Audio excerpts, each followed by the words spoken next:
அன்பர்களே, ஆண்டவராகிய இயேசு கிறிஸ்துவின் நாமத்தில் உங்களுக்கு மனம் நிறைந்த வாழ்த்துக்களை தெரிவித்துக் கொண்டு சத்திய வசனம் திருமறை பாட நிகழ்ச்சிக்கு உங்களை அன்போடு அழைக்கிறோம். சத்திய வசனம், இது தேவனின் வசனம். நாம் சோர்ந்து போகையில் கரம் கொடுக்கும் நம் தேவனின் வசனம், நம் தேவனின் வசனம். கர்த்தருக்குள் பிரியமானவர்களே, ஆண்டவராகிய இயேசு கிறிஸ்துவனுடைய புண்ணிய நாமத்தினாலே சத்தியவசன நிகழ்ச்சியை காண்கின்ற உங்கள் ஒவ்வொருவரையும் ஆண்டவர் ஆசீர்வதிப்பாராக. அன்பானவர்களே, தானியேல் புஸ்தகத்திலிருந்து ஆண்டவருடைய கிருபையினாலே திருமறை செய்திகளை நாம் கேட்டு கண்டு வருகிறோம். அருமையானவர்களே, இந்த செய்திகள் பிரயோஜனமாக உங்களுக்கு அமைந்து வருகிறது என்று நம்பி நாங்கள் ஆண்டவரை தோத்தரிக்கிறோம். உங்களுக்காக நாங்கள் பிரார்த்தனை செய்கிறோம். நீங்களும் எங்களுக்காக பிரார்த்தனை செய்யுங்கள். தானியேல் 3ஆம் அதிகாரத்திலே இன்றைக்கு நாம் கற்றுக்கொள்கிற பகுதி, நாம் 19ஆம் வசனத்திலிருந்து 30 வசனங்களை நாம் கற்றுக்கொள்ளப் போகிறோம்.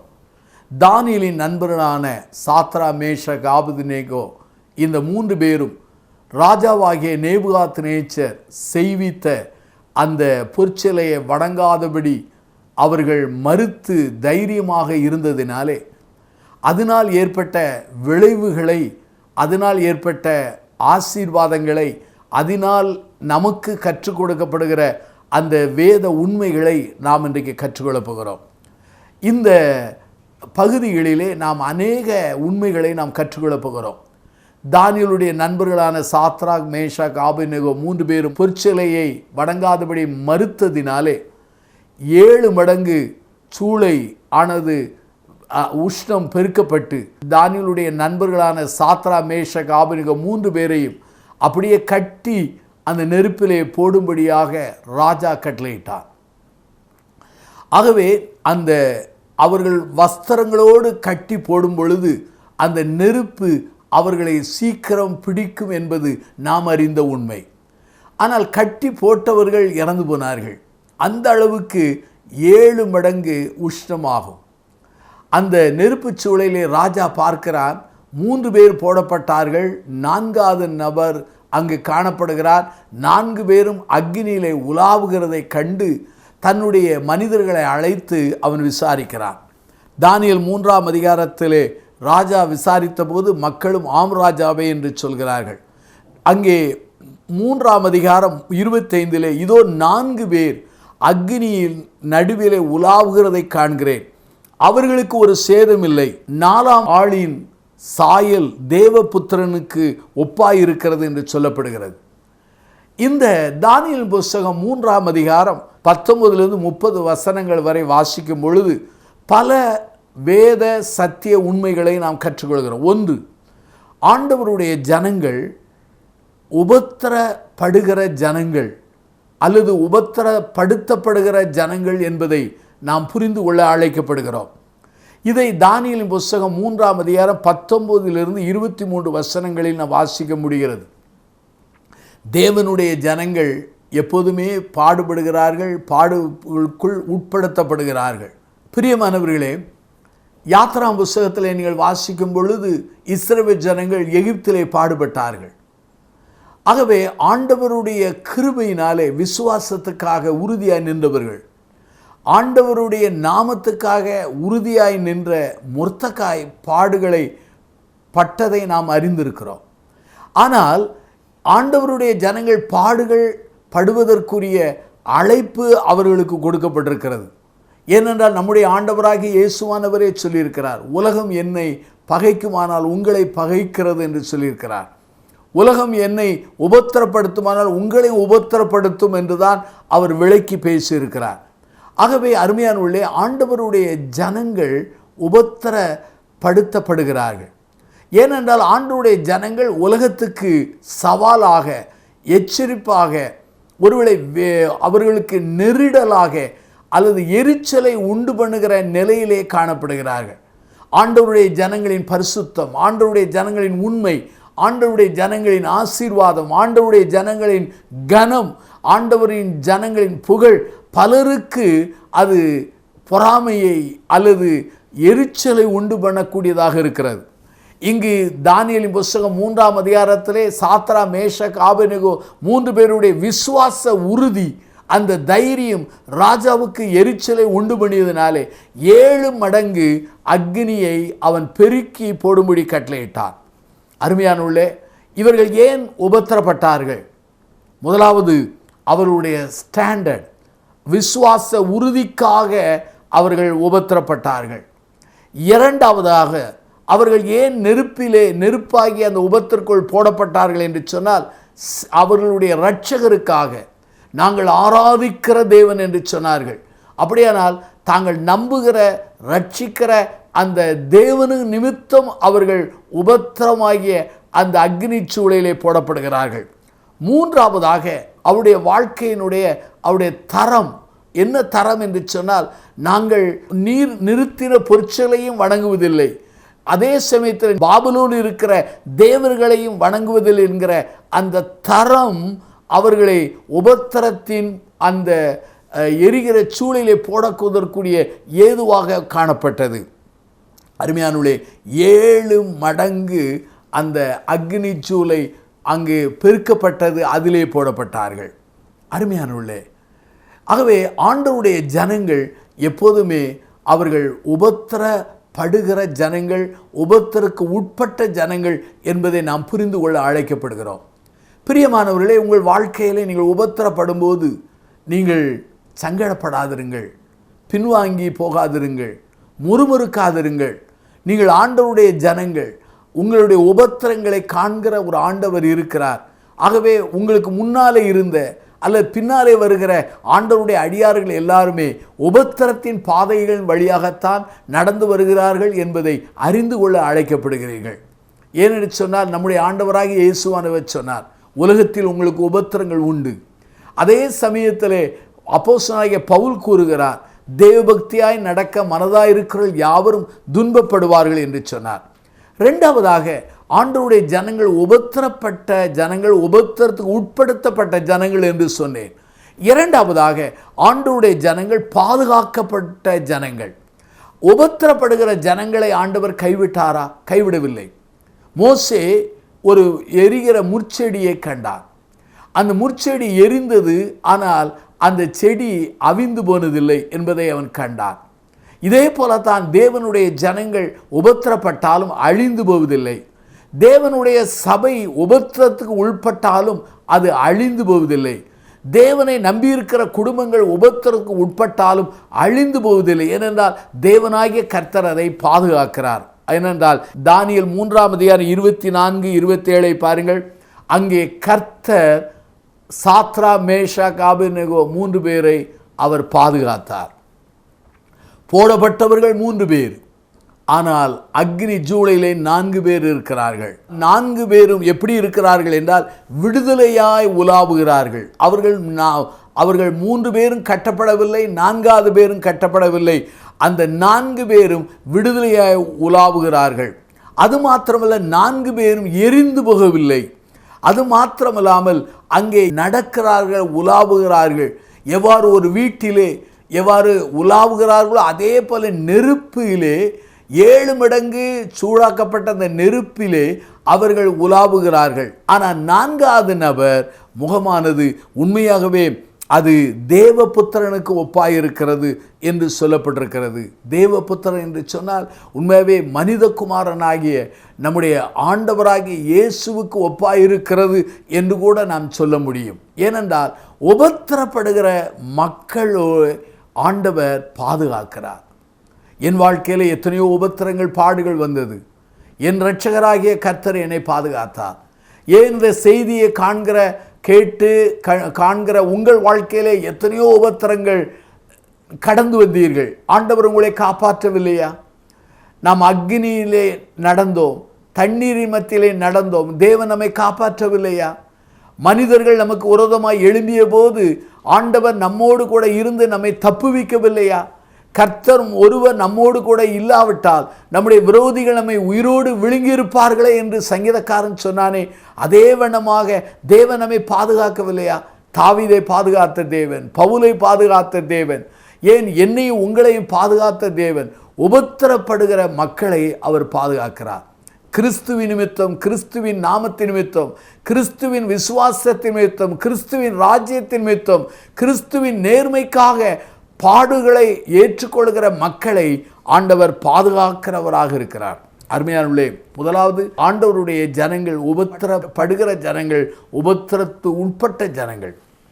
இரண்டாவது, நம்முடைய ஆண்டவருடைய ஜனங்கள் உபத்திர உட்பட்டாலும் அவர்கள் பாதுகாக்கப்படுகிற ஜனங்கள் என்பதை நாம் புரிந்து கொள்ள அழைக்கப்படுகிறோம். ஆகவே அக்கினி அவர்களை மேற்கொள்ளவில்லை. தானியேல் 3ஆம் அதிகாரத்தை பாருங்கள். தானியேல் 3ஆம் ராஜா அவர்களை வெளியே வரச் சொல்கிறார். உள்ளே போட்டவர் அவர்தான், வெளியே வரச் சொல்லுகிறவர் அவர்தான்.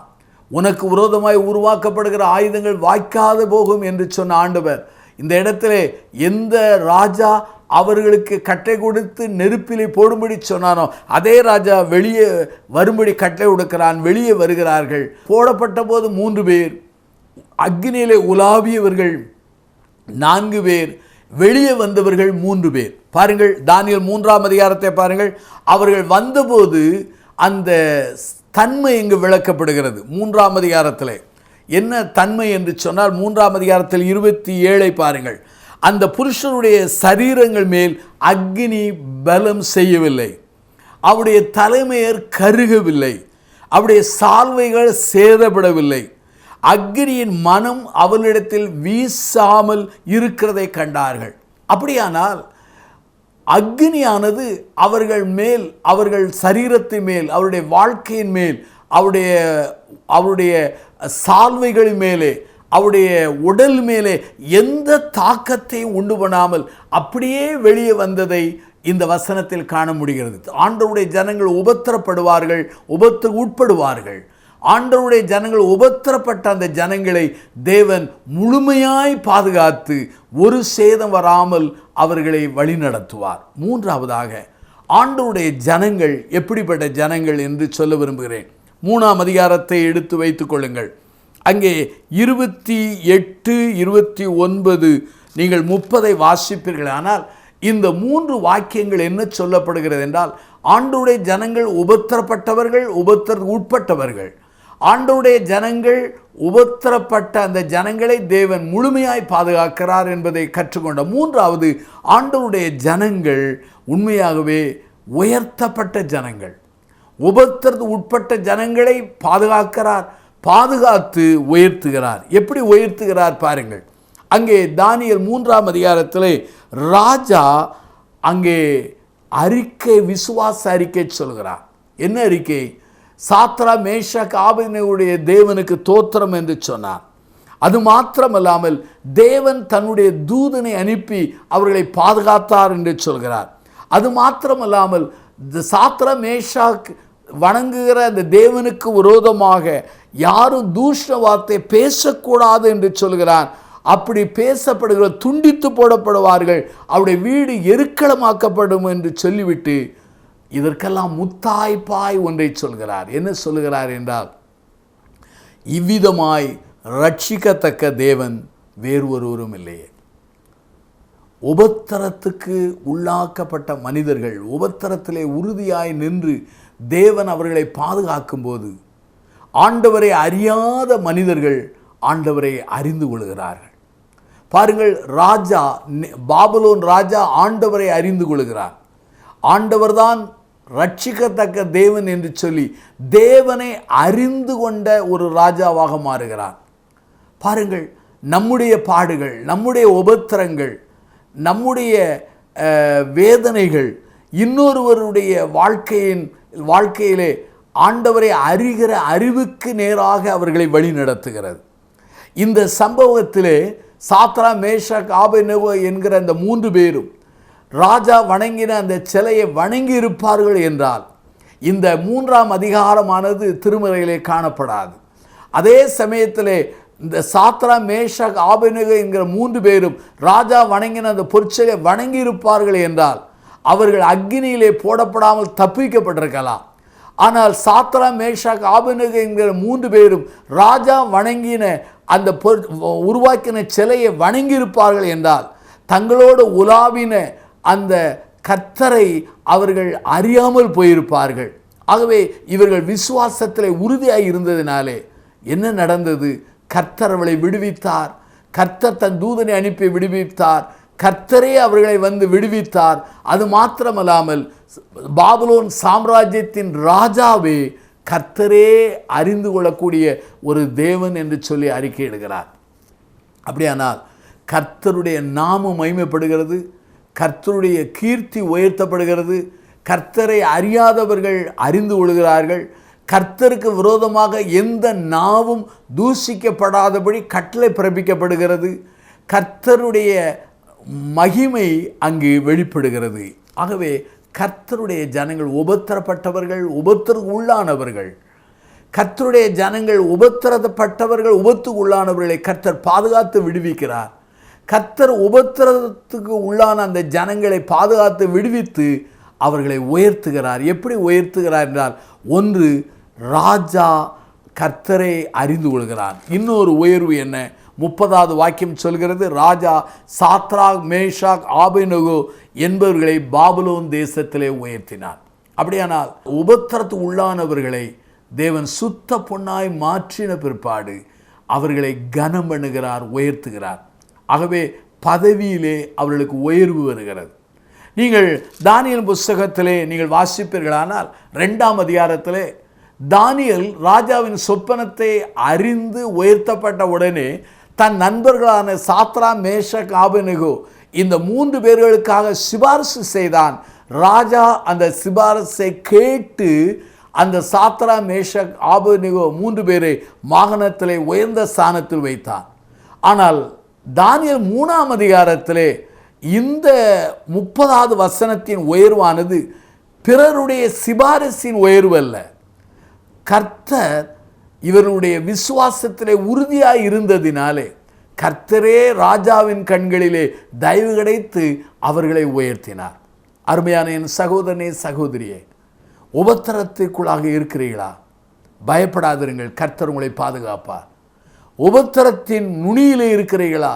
கலங்காதிருங்கள், கர்த்தர் உங்களை விடுவிப்பார். உபத்திரத்தின் பாதையிலே நொறுங்கி போய் இருக்கிறீர்களா? நீங்கள் கலங்கி விடாதிருங்கள், கர்த்தர் ஏற்ற வேளையிலே தன்னுடைய வல்லமையை அனுப்பி உங்களை விடுவிப்பார். ஒரு சேதம் வராமல் உங்களை பாதுகாப்பார். அது மாத்திரமல்லாமல் கர்த்தர் உங்களை எல்லா மனிதர்களுக்கும் முன்பாக உயர்த்தி கனம் பண்ணுவார். எவ்வளவு ஆச்சரியமான ஒரு காரியம் பாருங்கள். இது மிக முக்கியமான காரியம். யோபினுடைய வாழ்க்கையிலே விசுவாசத்துக்காக உறுதியாக இருந்தான். அவ்வளவு வியாதிகள், மனைவி தூஷித்தால், நண்பர்கள் எதிரியாய் மாறினார்கள், ஆஸ்திகள் இழந்தது, எல்லாம் பிள்ளைகள் மரித்து போனார்கள். இந்த சூழ்நிலையில் விசுவாசத்தில் உறுதியாக இருந்து சொன்னார். கர்த்தர் கொடுத்தார், கர்த்தர் எடுத்தார்.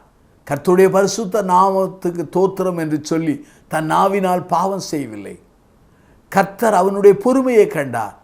என்னை கொண்டு போட்டாலும் அவர் மேல் நம்பிக்கையாக இருப்பேன் என்ற உறுதியோடு இருந்தார்.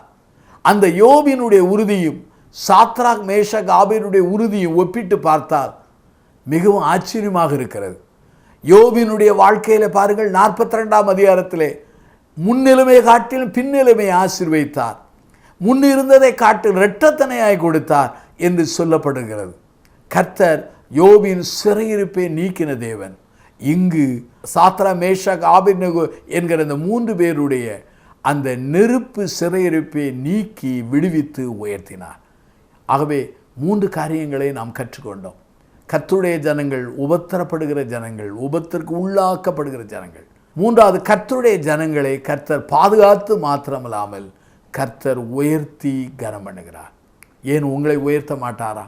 ஏன் உங்களை விடுவிக்க மாட்டாரா? ஏன் உங்களை தப்புவிக்க மாட்டாரா? சிலுவையண்டை வாருங்கள், கர்த்தர் உங்களை ஆசீர்வதிப்பார். கண்களை மூடி நாம் பிரார்த்தனை செய்வோம். அன்பின் பிதாவே, இந்த அருமையான நாளுக்காக நாங்கள் நன்றி சொல்கிறோம். உம்முடைய வல்லமையான நேரத்திற்காக உம்மை துதிக்கிறோம். ஆண்டவருடைய ஜனங்களாகிய நாங்கள் உபத்திரப்பட்ட ஜனங்கள், உபத்திற்கு உள்ளான ஜனங்கள். ஆனாலும் எங்கள் ஆண்டவர் எங்களை பாதுகாக்கிறீர். எங்களை ஆண்டவரை பாதுகாத்து எங்களை விடுவிக்கிறீர். எங்களை பாதுகாக்கிறது மாத்திரமல்லாமல் ஏற்ற காலங்களில் எங்களை உயர்த்துகிறீர். ஆகவே இந்த உபத்திற்கு உள்ளாகி வேதனையோடு இருக்கிற உம்முடைய ஜனத்துக்காக ஜெபிக்கிறோம். சிலுவையை உற்று பார்த்து ஆண்டவராலே விடுவிக்கப்பட்டு ஆண்டவராலே உயர்த்தப்படுகிறதை நாங்களும் அவர்களும் காண உதவி செய்யும். இந்த செய்தியை கேட்கிற காண்கிற எல்லா மக்களையும் ஆசீர்வதியும், பெரிய காரியங்களை செய்யும். இயேசுவின் நாமத்தில் ஜெபிக்கிறோம் ஜீவனுள்ள பிதாவே, ஆமென். இந்த புத்தகம் பற்றிய விபரங்களுக்கு சத்திய வசனம் அலுவலகத்தை தொடர்பு கொள்ளவும்.